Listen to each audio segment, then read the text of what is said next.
l'intimité de l'histoire. Aujourd'hui, Clémentine, lui est partie avec ses secrets aussi, l'écrivain Charles Dickens et son dernier livre resté inachevé, dont certains ont bien tenté de connaître la fin. Ben oui, c'était très frustrant de ne pas avoir la fin d'un livre. Vous savez que Dickens était un travailleur acharné. Il était victime de surmenage vers la fin de ses jours. Il avait des emballements cardiaques un petit peu alarmants. Et il est mort jeune, il est mort à 58 ans le 8 juin 1870. Après avoir travaillé toute une journée sur le 6e chapitre de son nouveau livre, Le mystère d'Edwin Drood. Et tout à coup, vers 18h, il se sent très mal et il s'effondre. Le mystère d'Edwin Drood, c'est un livre fantastique qui raconte l'histoire d'un homme qui disparaît mystérieusement. Le livre paraît depuis 5 mois dans un feuilleton, dans un mensuel. Vous savez, c'est vraiment très à la mode à l'époque, sont les feuilletons. Alors, on attend ça comme nous, on attendait des épisodes de BD dans notre jeunesse, impatiemment.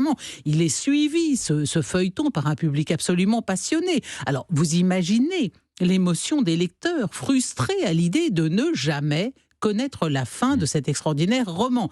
Dickens n'a laissé aucun plan, aucune note, donc nul n'a la moindre idée de la façon dont il avait envisagé de terminer son roman. Exit Dickens, 2 ans après sa mort, à Brattleboro, une petite ville américaine de l'État du Vermont.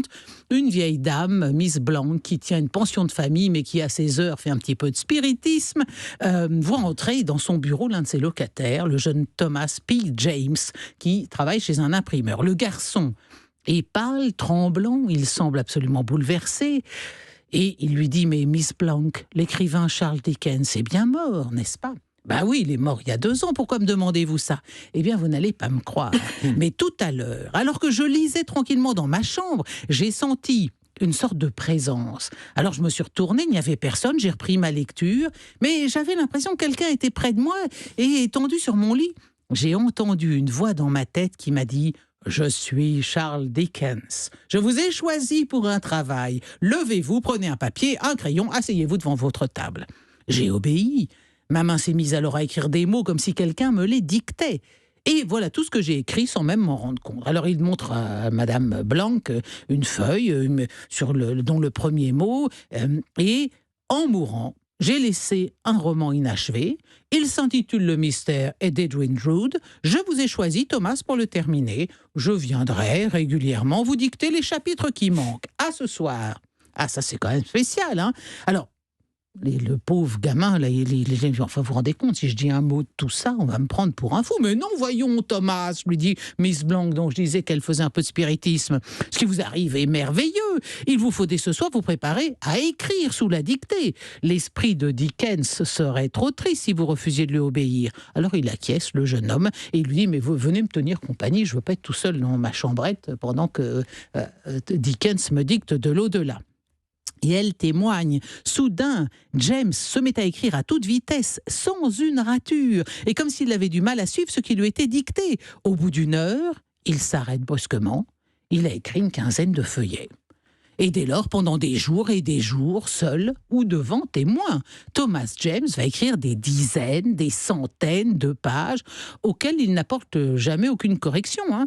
Il est quasiment... il a quitté l'école à 13 ans, j'allais dire quasiment analphabète. Non, il sait lire et écrire, mais enfin, il n'a jamais lu que des petites histoires de cow-boys. Il n'est pas incapable d'écrire comme il le fait là. Et finalement, au mois de mars 1873, après 5 mois de travail, les 6 derniers chapitres du mystère d'Edwin Drood sont terminés. On cherche un éditeur, on le trouve et le livre paraît en novembre 1873, tout à fait authentique, sous le titre « Fin du mystère d'Edwin Drood », suivi de cette extraordinaire mention dictée de l'au-delà à Thomas James par Charles Dickens. Évidemment, les critiques se précipitent sur le livre, en ricanant, prêts à le démolir. Mais quand ils l'ont lu, ils sont absolument ébahis, parce qu'ils doivent reconnaître qu'on trouve dans cet ouvrage le style, la verve, l'humour et toute la malice du grand romancier anglais. Et l'un des critiques va même écrire « Si l'on ne savait pas que ce livre a été composé par un jeune homme de Brattleboro, on pourrait croire qu'il est de Charles Dickens lui-même. » Or, je le répète, il savait à peine lire et écrire. Évidemment, là, il y a un éditeur qui a reniflé la bonne affaire, qui s'est dit, en fait, ce jeune homme, il est super doué, il lui a commandé un livre. Thomas nous disait, mais non, non, mais non, je ne veux pas, je ne sais pas écrire, je ne veux pas. Il a insisté, il a pondu 3 lignes, mais ça ne donnait absolument rien. Il n'était pas capable de décrire quoi que ce soit. Et sa vocation d'écrivain s'est arrêtée là.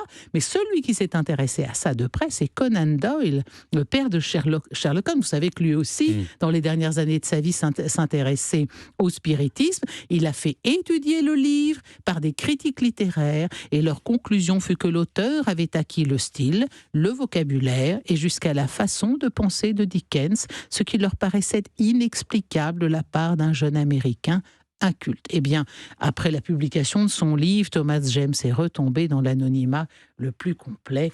A-t-il écrit sous la dictée de Charles Dickens de l'au-delà ? Eh bien, je dois quand même à la vérité de préciser que cette anecdote est rapportée par Guy Breton, dont souvent les histoires sont un petit peu sujettes à caution, mais avouez que c'est quand même intéressant. Ça a fait jaser dans les chaumières américaines. Mais pourquoi ça n'a pas continué, surtout ? Il aurait pu en sortir d'autres, des livres, à ce moment-là. Ben non, parce que je pense que Dickens Dickens avait être en repos. Oui, voilà, il était frustré d'avoir quitté la Terre sans avoir terminé. Non, je comprends qu'il ait voulu revenir pour ça. Peut-être que vous reviendrez pour un secret d'histoire. Oui, c'est ça. Belle histoire. Merci beaucoup.